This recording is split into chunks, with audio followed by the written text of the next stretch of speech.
Fundamental theorem of arithmetic. अब ये fundamental theorem of arithmetic होता क्या है, तो आप लोग यहाँ से पढ़ सकते हैं, उसके बारे में डिटेल से बताया हुआ है। इसी को मैं यहाँ से पढ़ूंगा नहीं, ये पेज मैंने इसलिए लगा रखा है कि आप इससे अगर देखना चाहें तो देख सकते हैं। लेकिन अब यहाँ पर हम क्या देखने वाले हैं, फंडामेंटल थ्योरम ऑफ अर्थमेटिक को और अच्छे से डिटेल में देखने वाले हैं। ठीक है, फंडामेंटल थ्योरम ऑफ अर्थमेटिक कहता क्या है कि हमारे पास अगर कोई भी नंबर है, ठीक है, तो उस नंबर को हम प्राइम नंबर के प्रोडक्ट की फॉर्म में लिख सकते हैं। अब फंडामेंटल थ्योरम ऑफ अर्थमेटिक को समझने के लिए हमें थोड़े पॉइंट्स समझने पड़ेंगे। तो अब इसको समझने के लिए हमें क्या समझना पड़ेगा, सबसे पहले आपको समझना पड़ेगा प्राइम नंबर्स क्या होते हैं और कंपोजिट नंबर क्या होते हैं। अब ये प्राइम नंबर क्या होते हैं, कंपोजिट नंबर क्या होते हैं, ये भी आपको अच्छे से मालूम होना चाहिए। ये भी आप लोग पिछली क्लासेस में सारी चीज़ें पढ़ चुके हैं, लेकिन फिर भी यहाँ पे हम लोग शॉर्ट में इसको हम लोग समझ लेते हैं। और इसके अलावा इवन नंबर, ऑड नंबर, ये सारी चीज़ें आपको मालूम होनी चाहिए, क्योंकि ये सारी चीज़ें हम लोगों ने पिछली क्लासेस में पढ़ी हुई है। अगर इनसे रिलेटेड वीडियो चैनल पे अवेलेबल होगा तो मैं उसको डिस्क्रिप्शन में डाल दूंगा, अदरवाइज़ आप लोग यूट्यूब पर सर्च करके उसके बारे में जानकारी ले सकते हैं। लेकिन आप लोग सबसे पहले डिस्क्रिप्शन ज़रूर चेक करें।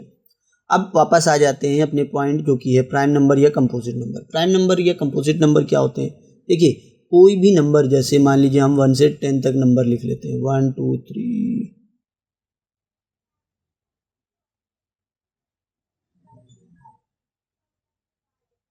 ठीक है, यहाँ पे हमने क्या किया, 1 से 10 तक नंबर ले लिया।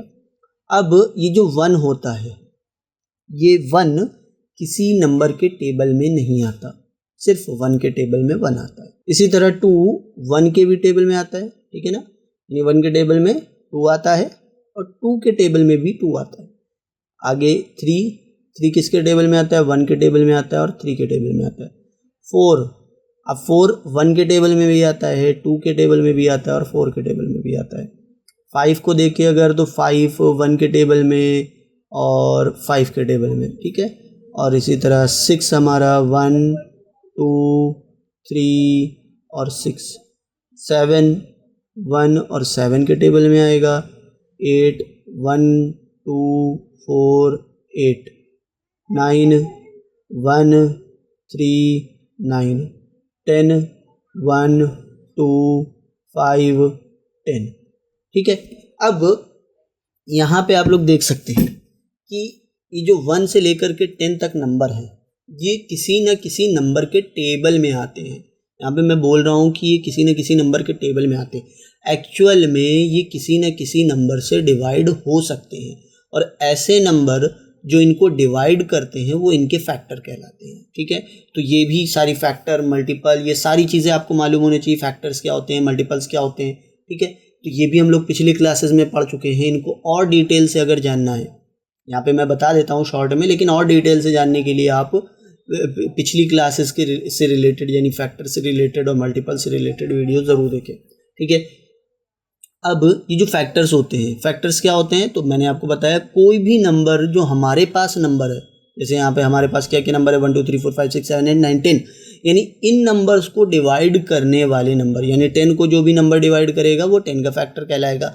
10 को जो भी डिवाइड करेगा 10 का फैक्टर कहलाएगा। बात समझ में आई, ठीक है। तो यानी 1 भी डिवाइड कर सकता है, 2 भी डिवाइड कर सकता है, 5 भी डिवाइड कर सकता है, 10 भी 10 को डिवाइड कर सकता है। तो जो भी नंबर्स 10 को डिवाइड करेंगे वो 10 के फैक्टर कहलाएंगे। इसी तरह जो भी नंबर 9 को डिवाइड करेंगे वो 9 के फैक्टर्स कहलाएंगे।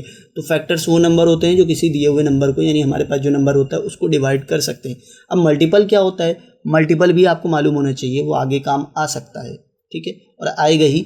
अब ये मल्टीपल क्या होता है, मल्टीपल वो नंबर होता है जो किसी गिवन नंबर से डिवाइड हो जाता है। अब जैसे यहाँ पर हमारे पास नंबर है, ये हमारे पास 10 है, अब 10 से जो डिवाइड होगा वो मल्टीपल कहलाएगा, 10 का मल्टीपल कहलाएगा। 10 का मल्टीपल 10 हो गया, 20 हो गया, 30 हो गया। तो इस तरीके से ये सारे क्या हैं, 10 के मल्टीपल्स हैं, ठीक है। तो 10 के मल्टीपल, 9 के मल्टीपल, तो ये सब आप लोग को मालूम होना चाहिए। मल्टीपल वो नंबर होते हैं जो हमारे पास नंबर है उससे डिवाइड हो जाएंगे, यानी 5 हमारे पास है तो 5 से जो भी डिवाइड होगा वो 5 का मल्टीपल कहलाएगा। इसी तरीके 5 को जो डिवाइड करेगा, इसी तरह 5 को जो डिवाइड करेगा वो 5 का फैक्टर कहलाएगा। तो अभी हमें किस पर फोकस करना है, फैक्टर पर फोकस करना है। तो फिजूल की चीज़ों को मैं हटा देता हूँ, वापस आ जाते हैं अब अपने टॉपिक पर, ठीक है। तो अब देखिए ये इतने सारे नंबर्स हैं, इन सब में कुछ नंबर्स के अंदर कुछ चीज़ें कॉमन है। जैसे ये आपका नंबर हो गया, ये हो गया, ये हो गया, ये हो गया, ठीक है ना। तो हमारे पास 4 ऐसे नंबर है। कौन कौन से वो 4 नंबर हैं? कौन कौन से वो 4 नंबर हैं? 2, 3, 5 एंड 7।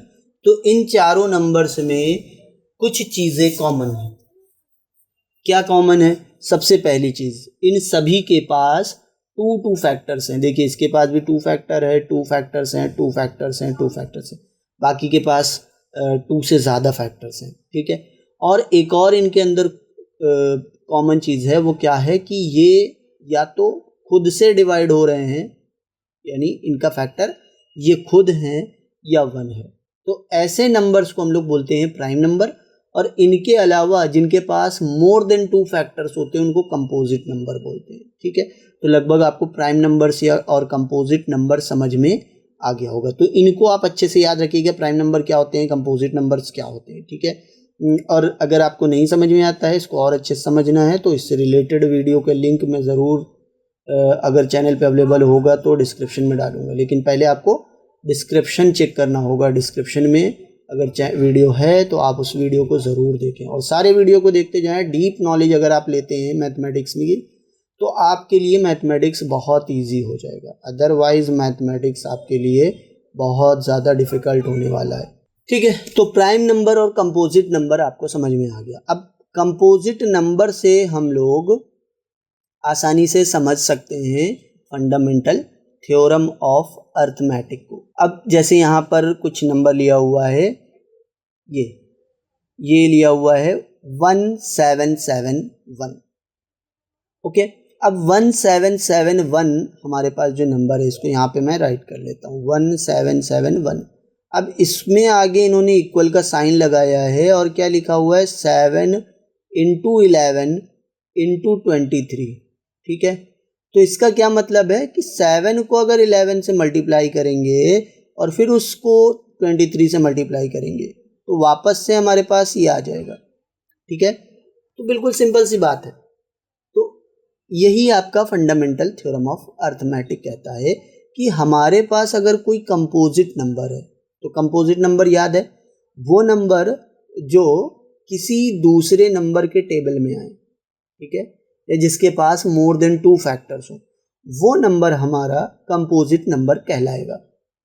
अब ये जो कंपोजिट नंबर है इसको हम लोग टुकड़े टुकड़े करके प्राइम नंबर के प्रोडक्ट की फॉर्म में लिख लें। अगर इसी नंबर को हम लोगों ने टुकड़े टुकड़े किया और प्राइम नंबर के प्रोडक्ट की फॉर्म में लिख लिया और इसको वापस से जब मल्टीप्लाई करेंगे तो हमारा कंपोजिट नंबर वापस आ जाएगा। तो इस तरीके को हम लोग बोलेंगे फंडामेंटल थ्योरम ऑफ अर्थमेटिक। बिल्कुल सिंपल सी चीज़ है। अब इसको करा कैसे जाता है, आप लोगों ने पढ़ा होगा छोटी क्लास में, बहुत इजी है।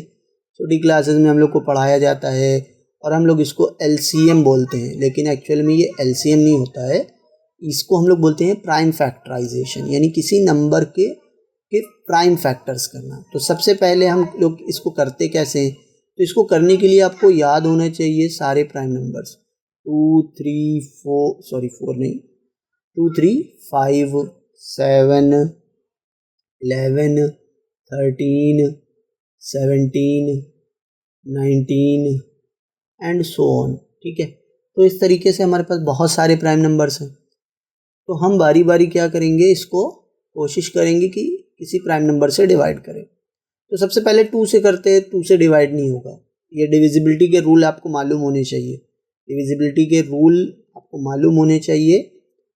और डिविजिबिलिटी के रूल से रिलेटेड जो वीडियो है वो मैंने अपने चैनल पर अपलोड करा होगा, तो डिस्क्रिप्शन में आपको ज़रूर मिलेगा। अब ये जो डिविजिबिलिटी का रूल है ये छोटी क्लासेस में आता है, इसीलिए अब यहाँ पर इतना ज़्यादा एक्सप्लेन नहीं करेंगे। बट डिविजिबिलिटी का रूल अगर आपको पता है तो आप उससे आप आसानी से बता सकते हैं कि ये नंबर किसी नंबर से डिवाइड होगा या नहीं होगा। तो ये 2 से डिवाइड हो जाएगा, सिंपल सी चीज़ है। नहीं होगा, 2 से नहीं होगा, 3 से नहीं होगा, 5 से नहीं होगा, 7 से देख ले, चेक कर लेते हैं। 7 से 7 2 ज़ा 14 में से 3 बचा 17 में से, और ये 3 हमने इधर लगाया तो 37 हो गया। 7 5 ज़ा 35 और ये 2 बचा 21 हो जाएगा, 7 3 ज़ा 21। अब ये 7 से जाएगा, 7 से नहीं जाएगा, 7 के बाद 11 आ रहा है तो क्या 11 से जाएगा, 11 2 ज़ा 22, 11 3 ज़ा 33, तो ये 11 से डिवाइड हो गया 23 टाइम। तो अब ये 23 जो होता है ये प्राइम नंबर है तो ये खुद से ही जाएगा। तो समझ में आ गई बात आपको कि ये जो हमारा 1771 है इसके ये सारे क्या हैं, प्राइम फैक्टर्स हैं, और इन्हीं प्राइम फैक्टर्स को हम लोग अगर इस तरह से लिख देते हैं तो ये फंडामेंटल थ्योरम ऑफ अर्थमेटिक कहलाता है। यहाँ पर और भी एग्जांपल्स दिए हुए हैं, आप लोग इनको भी एक बार ट्राई करके देखिएगा डिवाइड करके। बाकी आगे जब क्वेश्चंस आएंगे तो उन क्वेश्चंस को जब मैं सॉल्व करके आपको दिखाऊंगा तो आपको और अच्छे से समझ में आ जाएगा। अब हम लोग अगले टॉपिक की तरफ बढ़ते हैं। अब ये जो अगला टॉपिक है यानी जो अगला पेज है उसमें यही फंडामेंटल थ्योरम ऑफ अर्थमेटिक को और अच्छे से डिस्क्राइब किया गया है, बताया गया है। देखिए यहाँ पे बताया गया है every composite number can be expressed, ठीक है, यानी किसी भी कंपोजिट नंबर को एक्सप्रेस कर सकते हैं यानी फैक्टराइज कर सकते हैं as a product of prime number, ठीक है, यानी किसी भी कंपोजिट नंबर को प्राइम नंबर के प्रोडक्ट की फॉर्म में हम लोग लिख सकते हैं या रिप्रेजेंट कर सकते हैं। And this factorization is unique, तो इससे जो नंबर आएंगे वो यूनिक होंगे, ठीक है, यूनिक का मतलब उनके जैसा और कोई नहीं होगा, ठीक है।